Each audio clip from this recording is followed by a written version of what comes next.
Hello, I'm Dr. Jester and welcome to the jungle from Kotaku.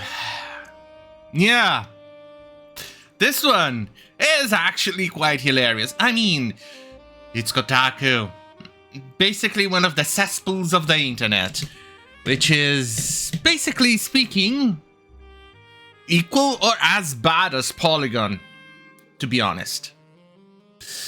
Right, let's read.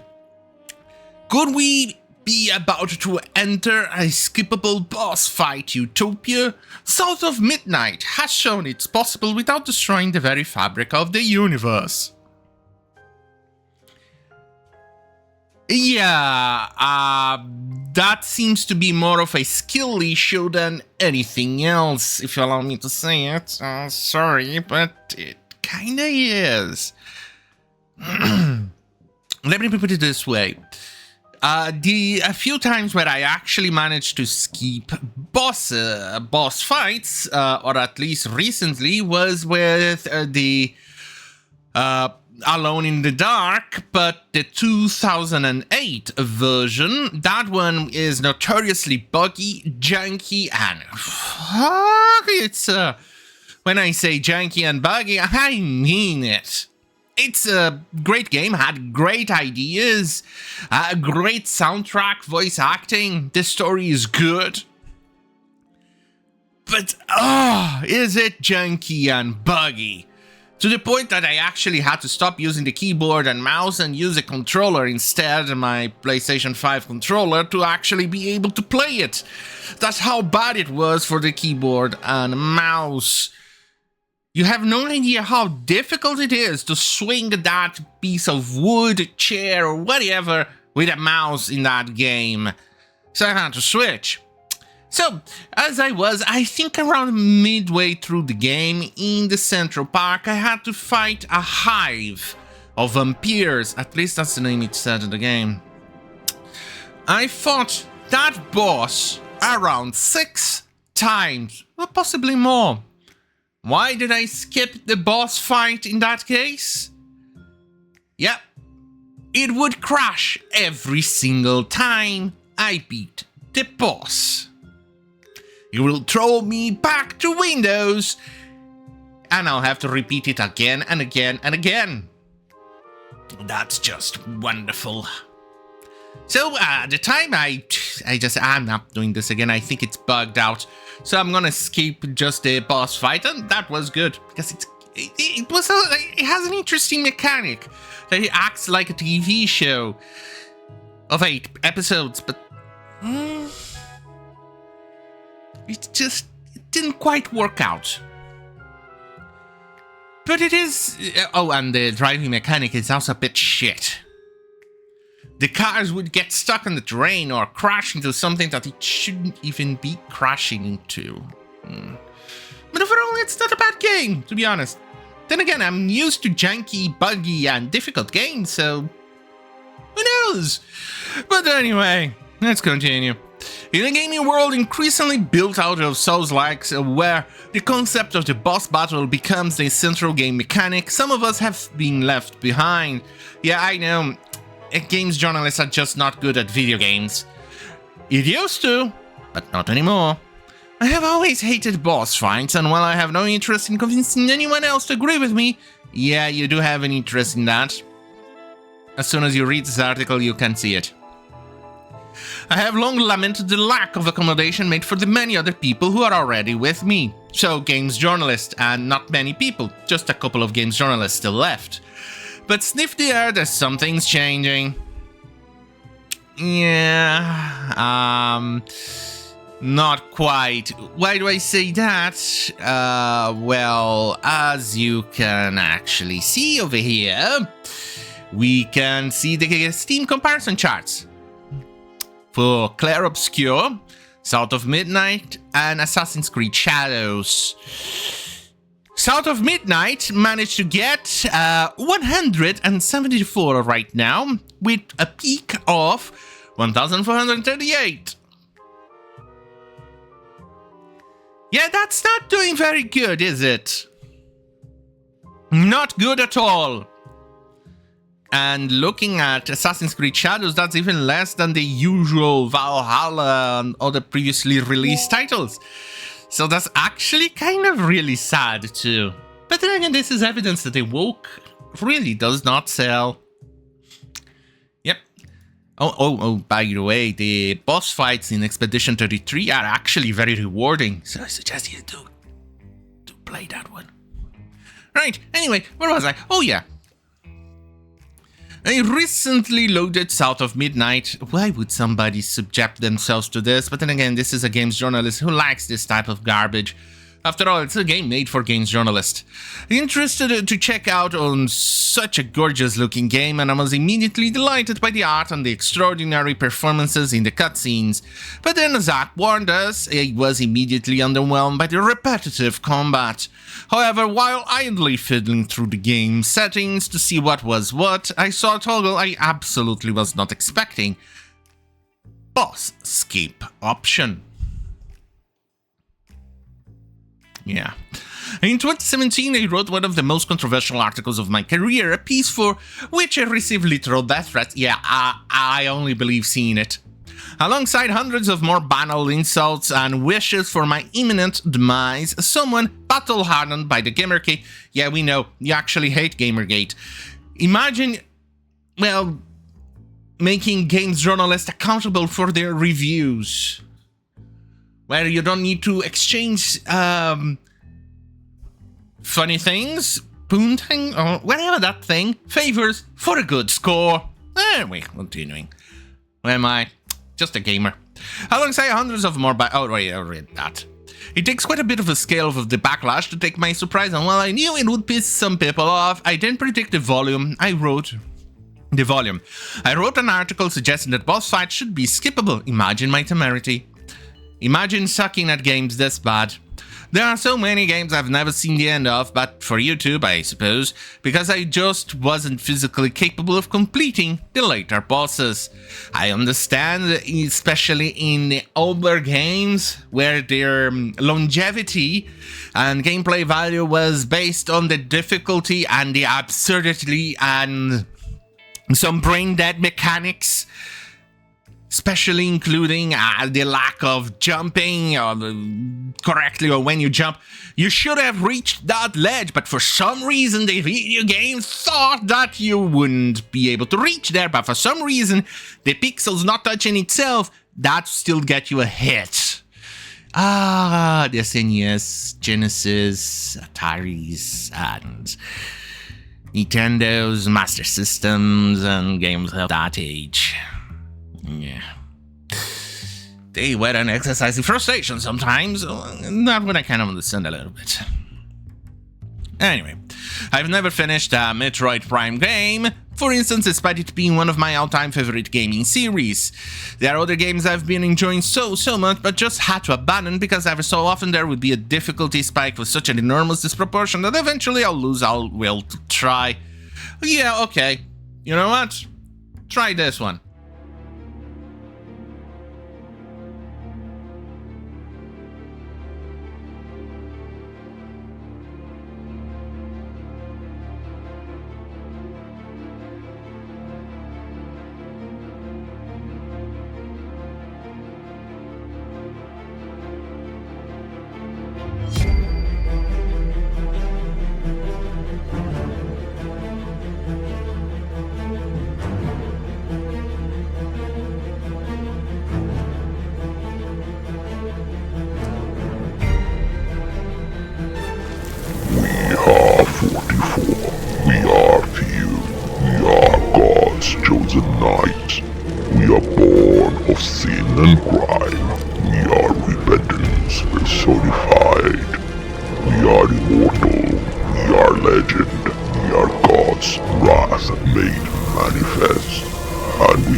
exactly. Right.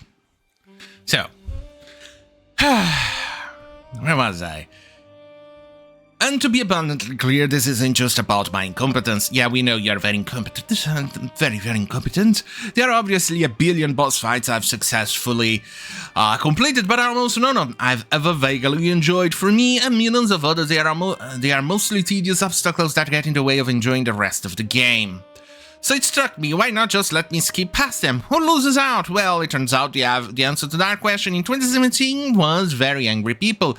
Actually, people were discussing because, as it was the beginning of Gamergate, and we knew that you people were absolutely, well, let me put it this way, dishonest. So people were discussing about your lack of skills. And that's about it. But then again, it's games journalists. You don't expect truth coming out of them, do you? For reasons never quite comprehensibly elucidated, my being able to carry on playing a game I like without finishing a specific fight causes them great personal injury. It actually is when you try to claim that certain game is great when you haven't actually played it, and as it turns out, it's a woke garbage, kind of like South of Midnight. To skip over a boss is, as I was told, both a moral and physical affront. No. And the addition of such an option would very likely destroy video games, if not all society. Yeah. The dude here is grasping at straws, but then again, it's a games journalist. What did you expect? For him to actually tell the truth? In what world do you live in? Oh. Anyway, and yet in the months since South of Midnight release, I have yet to witness the collapse of humanity. It's such a nothing burger of a game. In fact, I've heard only very few people talking about it. Even mostly, it's because it's a garbage game, nobody cares. This is not the very first time a game has offered a way to pass through tough spots. A fair few big-name games have had the option to let you skip entire missions should you fail them enough. Red Dead Redemption 2 and Days Gone, for instance, while many others will offer to lower the difficulty if you're flailing. But it's still vanishingly rare, and South of Midnight is the only instance of specifically being able to skip bosses that I am aware of. Let me know of other examples. No. And actually he links to Bolsky, the PDF file, heaven. And it harms no one, not even that guy, you know, Dave, the one who's still ironically says, get good, you know, get good, you idiotic games journalist who can't even flip burgers. Anyway, he just let more people play more games the way they want to, but you know what? It used to be commonplace. It was incredibly rare that a game didn't ship with a suite of hidden cheat codes. You'll find them in the next edition of your favorite gaming magazine. Yeah, when games journalists were actually fucking good at their job, they were really good. Today, the only thing they look for is if you have the actual correct politics, the correct gender, and the correct sexual preferences. That's it. That's about it. Oh, and correct skin color. Not skills anymore. Anyway, and then type them in to become invincible, have infinite ammo, and then blitz through the boss that was troubling you. And yet the schools remained open, the supermarket still had toilet paper on sale, everything was still okay. If anything, not being able to cheat past an impossible boss is the crime against nature. Yeah, like I said, this is a games journalist. He is exaggerating. As usual, because he has no argument. I'm fairly certain that this has appeared in South of Midnight as a consideration for accessibility, and that's wonderful.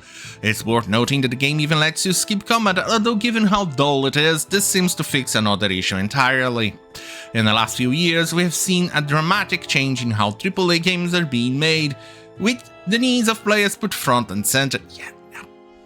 Few big-name games launch these days without offering a wealth of incredibly specific options, allowing people to tailor games to specific requirements, which is all well and good until you reach a difficulty spike boss fight in which all such amenities seems to get thrown out of the window. Oh, you'll be good enough at this bit. No matter your specific situation. Oh, Jesus Christ. Look, I understand if the boss fight is junky, the game is buggy, and you have done it multiple times, etc. But for a games journalist, I expected better. I expected skills, but then again, that's me from the 2000s, 2005, where games journalists were actually good at their job. This is a guy who can't even play a game. I would expect people to, okay, you can skip a boss, you can cheat, you can do all of those things. Because after all, you're not a games journalist, you're supposed to be good at games and do reviews and tell people if certain games is good or not. But here we are. Anyway, but could South of Midnight be the start of a trend? And no, Dave, I don't mean I'm demanding that Souls-like games in which the entire point is mastering the technique required for the 8 trillion bosses. I'll let me skip every moment.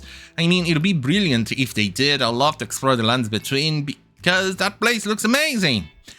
It's not for all the immediate death. As games superbly copy one another with their accessibility options, could we start to see the boss fight skip button become standard? It's an impossible thing to believe in because we have never allowed nice things. The gatekeeping around the topic is about as fierce as anything gets in this hobby. So many Daves horrified that others might enjoy a part of the game for which they have not demonstrated their worth, but I still allow myself a glimmer to stare through the cracks in the wall South of Midnight has offered at the beautiful sunlit fields beyond. But then again, you're a games journalist, you're supposed to be good at games. You're supposed to hold that skills because you are a games journalist, but like I said, games journalists stopped being good so long ago. Somebody asking for a button to skip boss fights is somebody who is casual, who wants to play games but doesn't have the time or maybe the skills. Oh, fine with that. The problem is games journalist, which is why I keep making jokes that games sometimes need games journalist difficulty for these people. Where you don't have any combats, all the guns disappear, and it's only a little flag that says, bang bang, that's it. Otherwise they get triggered. But anyway, I digress. Have a cheery bye. This is Kotaku after all.